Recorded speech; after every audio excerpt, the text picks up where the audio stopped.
दोस्तों भारत में फाइनली 2021 में जो होने वाली जनगणना या जनसंख्या गणना थी वो अब यहाँ पर 2027 में शुरू हो रही है। अब 2027 की इस जनगणना के बारे में कुछ इंटरेस्टिंग फैक्ट्स तो आपको जानने का मन कर रहा होगा। इसमें एक नए ब्रांड एम्बेसडर बनाए गए हैं, उन पर भी बात करेंगे। पहले देख लेते हैं कुछ हिस्टोरिकल फैक्ट्स। जब से सबसे पहले अगर ये भारत की जनगणना की गिनतियां करी जाए, चाहे वो अंग्रेजी काल से ही देख लें, तो कुल मिलाकर के ये 16वीं जनगणना है शुरुआत से, है ना। आजादी के पहले से भी काउंट करें और आजादी के बाद तक अभी तक कुल मिलाकर के ये 16वीं जनगणना 16th सेंसस के रूप में जानी जाएगी 2027 वाली। अगर आजादी की बाद की बात करेंगे तो ये 8वीं सेंसस के रूप में जानी जाएगी। आजादी के बाद में 8वीं सेंसस है, ठीक है। भारत का सबसे बड़ा ये डिजिटल सेंसस के रूप में और पहला डिजिटल सेंसस जहां पर हम लोग मोबाइल ऐप के माध्यम से, ऑनलाइन सिस्टम के माध्यम से डिजिटल इंडिया का रियल एग्जांपल देते हुए नजर आएंगे। एक ब्रांड एम्बेसडर चुने गए हैं, इनका नाम आपको याद रखना है। ये रेत के कलाकार हैं सुदर्शन पटनायक। आपने देखा होगा इनको कई बार बहुत अलग अलग प्रकार की आकृतियों को ये बनाते हुए पाए जाते हैं। 2027 की जनगणना का ये जो पूरा प्रोसेस है उसके ब्रांड एम्बेसडर सुदर्शन पटनायक को बनाया गया है। और सेल्फ इनोमरेशन यहां पर एक कॉन्सेप्ट इंट्रोड्यूस किया गया है जहां पर आपकी जनगणना आप खुद ही करवा भी सकते हैं।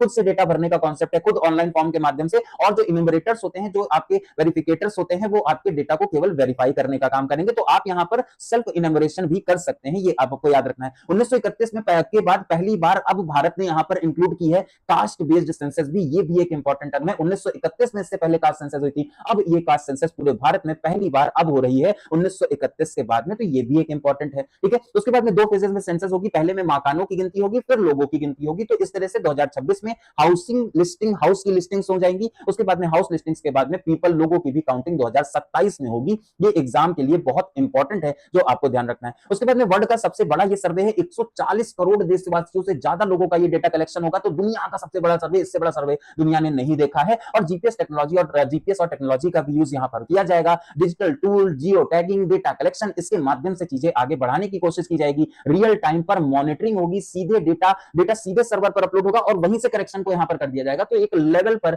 हम लोग यहां पर टेक्निकली साउंड एक व्यवस्था यहां पर डेवलप कर रहे हैं। पॉलिटिक्स पर भी असर बनेगा, क्योंकि लोकसभा की सीट्स में भी परिवर्तन होगा। आपको पता है कि भाई पॉपुलेशन के अकॉर्डिंग लोकसभा की सीट्स भी डिसाइड होती हैं, तो उन पर भी परिवर्तन देखने को मिलेगा। तो पॉलिटिक्स पर भी ये गहरा इंपैक्ट डालने वाली है। कास्ट का भी पता चलेगा। भारत में कास्ट की राजनीति बहुत सारे राज्यों में देखने को मिलती है। आपको जो अगर राज्य याद आ रहा हो कास्ट बेस्ड राजनीति के बारे में, तो आप उसे कमेंट सेक्शन में मेंशन कर सकते हैं। अच्छा, डिले का कारण क्या है? 2021 में हमें कोविड-19 का से हम लोग जूझ रहे थे, इसी वजह से ये प्रोसेस जो है वो डिले कर दिया गया। लेकिन अब फाइनली 2027 में सेंसस हो रही है। 30 लाख इन्यूमरेटर्स इसमें है, जो कि आपके सेंसस को वेरीफाई करने का काम करेंगे। इसमें फर्स्ट डिजिटल सेंसस के रूप में जाना जाएगा। फर्स्ट कास्ट सेंसस है, 1931 के बाद से पहली बार कास्ट सेंसस हम लोग कर रहे हैं।